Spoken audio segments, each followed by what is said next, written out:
volume 7 dos Cadernos da Casa Museu Ema Klabin. Tem como temática Novo Mundo, Territórios e Identidades. Foi o eixo da temática anual de 2024 e foi um convite a revisitar as Américas e toda a sua representação histórica e tudo que relaciona a nossa identidade dentro desse território. E nesse dia especial para o lançamento, a gente resolveu fazer uma parceria com a coordenação da Nilda do Deslocamento Criativo, com uma série de atividades que celebre a cultura latino-americana. Então a gente trouxe oficinas de bordado boliviano, oficinas de laquitas, e hoje também a gente tem o show Mulheres que Sopram os Ventos, da Laquitas, Cinti Warmes, Laquitas, né, que são aquelas flautinhas andinas. E hoje vai ser um dia muito especial de encontro de saberes e trajetórias para poder revisitar toda a história da América Latina.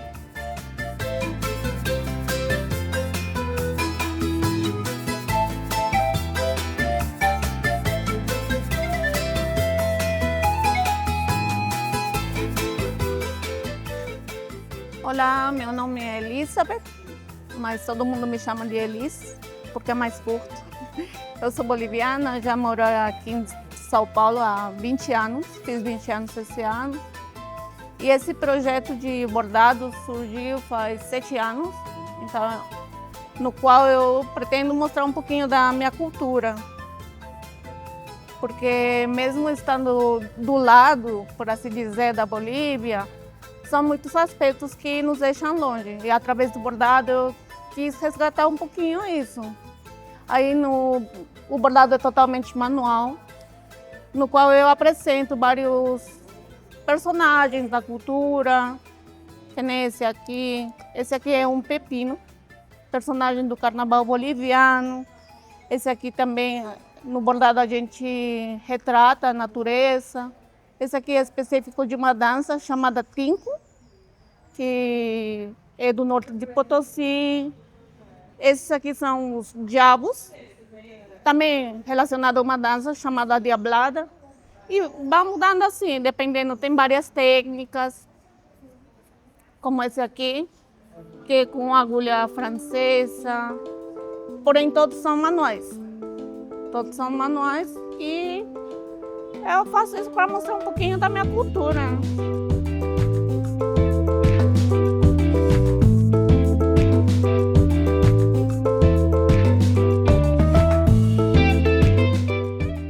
Meu nome é Suzy, sou peruana, né? Eu estou aqui há 33 anos no Brasil, São Paulo. Amo esse país, essa cidade maravilhosa. E quando eu cheguei aqui, o primeiro que eu fui trabalhar foi em casa de família. Então, minha patroa na época perguntou se eu sabia cozinhar. Eu falei que eu sabia cozinhar, porém, eu sabia cozinhar comida peruana. Aí ela ainda falou, comida peruana, mas na época ainda não estava a nossa cozinha culinária tão alta quanto é hoje, né? Que é bem conhecida em todo mundo. E aí eu fui aos poucos, fazendo a comida. 2 anos trabalhei em casa de família, depois eu me retirei e comecei a fazer comida para vender para meus paisanos, que são meus conterrâneos peruanos, perto do centro, que eles têm loja, vendem na rua, os peruanos. Aí eu comecei a fazer marmita e comecei a fazer comida peruana. E com o tempo eu fui me priorizando na forma de preparar, inovar, né? Porque sempre estão inovando, estão fazendo, tentando de que os pratos saiam mais chamativos, bonitos, atrativos para o público e, claro, na hora de botar na boca, saboroso, né? E de aí para frente eu já não parei, porque eu fui fazendo comida. Alguém me chamou em algum momento, não consigo me lembrar, para fazer algum evento culinário de países da América Latina, o Soy Latino. E aí foi indo e até hoje não parei.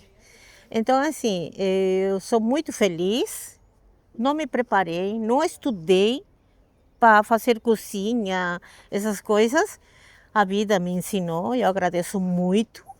e a minha cultura, né? Porque venho de família pobre e se fala que quando a gente é pobre começa desde embaixo, né?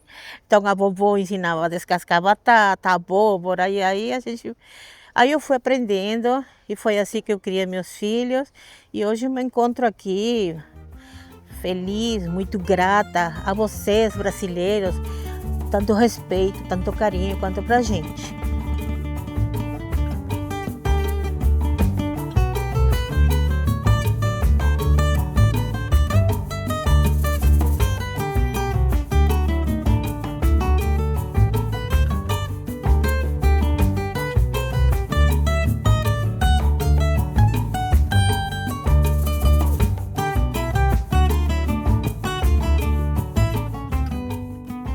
Então, meu nome é Gilmari de Perdomo, eu sou venezuelana, tenho 9 anos e meio aqui no Brasil.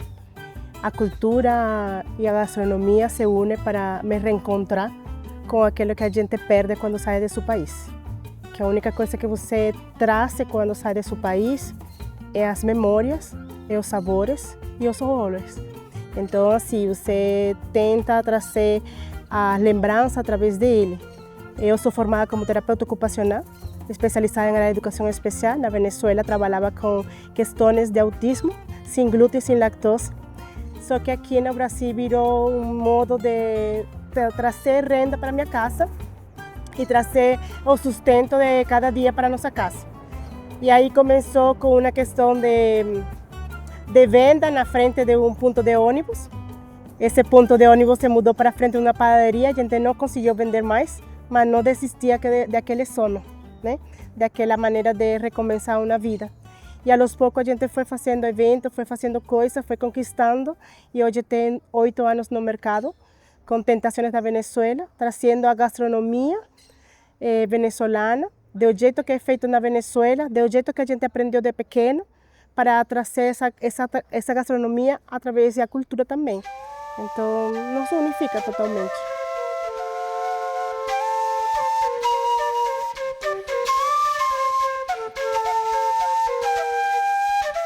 Bom, eu sou Mariela, eu sou do Chile, do norte do Chile, da cidade de Antofagasta. E o que eu estudei pedagogia e música. Aí, o ano 2000, mais ou menos, eu conheci a música de laquitas, que são esses instrumentos aqui, que é o nome do instrumento e do estilo musical.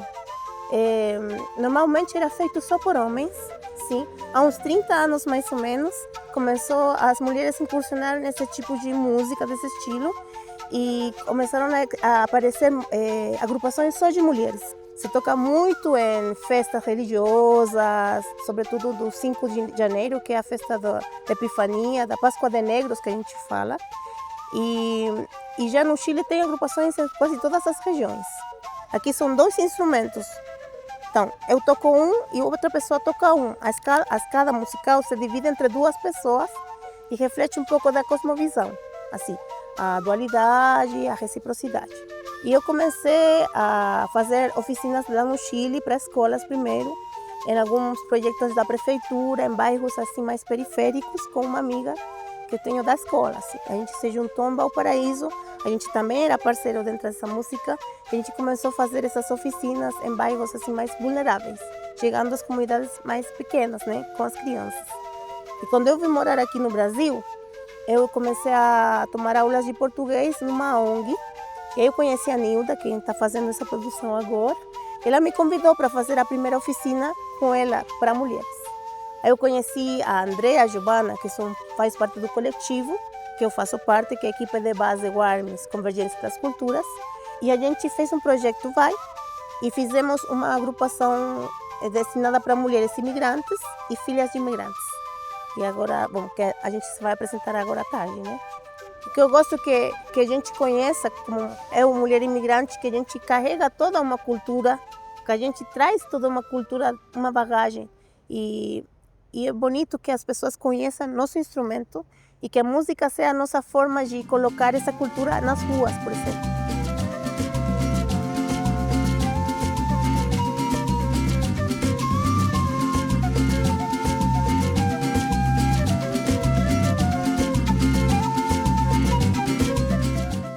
Eu sou Beatriz Morales, sou indígena boliviana, quechua. Eu moro aqui bastante tempo já, quase mais de 30 anos, né? Então, para mim, a minha cultura, como sou da Bolívia, imigrante, para mim é muito importante.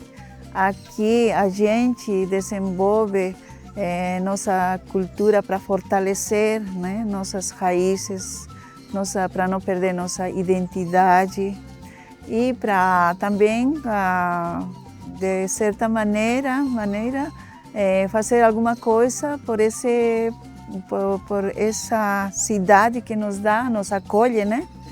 E contribuímos com nosso bem-estar, com nossos ensinamentos, passamos tudo o que nós sabemos para as pessoas, né? E através de nossa música, de nossa cultura, tentamos, procuramos o bem-estar para as pessoas, para não ter essa violência, né? Sempre ensinando os ensinamentos de nossas raízes, de nossos ancestros que nos deixaram, para ter muito fortalecimento e também sabedoria. Passamos nossos saberes com todo esse fortalecimento por dentro, né, que temos para ser valorizado também, tanto nós valorizar e também valorizar a cultura também daqui de São Paulo, Brasil.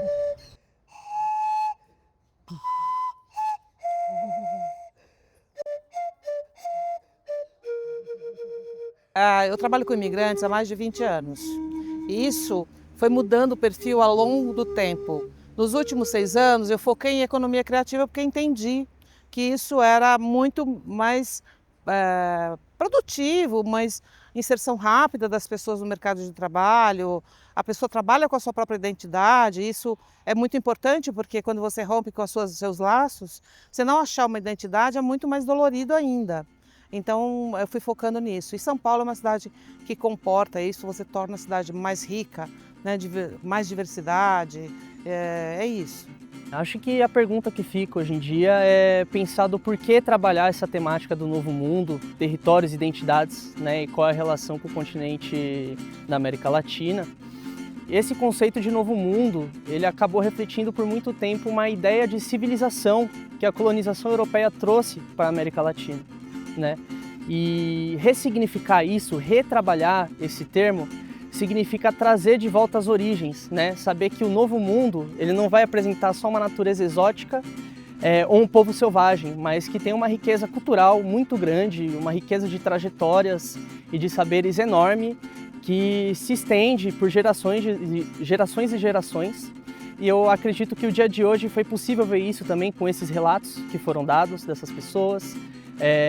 Foi um dia de muita celebração da cultura e o Cadernos da Casa Museu Ema Klabin, do volume 7, buscou juntar toda a programação que a gente teve em 2024, que tentava fazer esse ressignificado do novo mundo e ressignificar essa ideia da América Latina colonizada para trazer de volta a cultura dos povos originários também e de todos os povos que às vezes foram submetidos a essa colonização, mas que eram de uma riqueza enorme.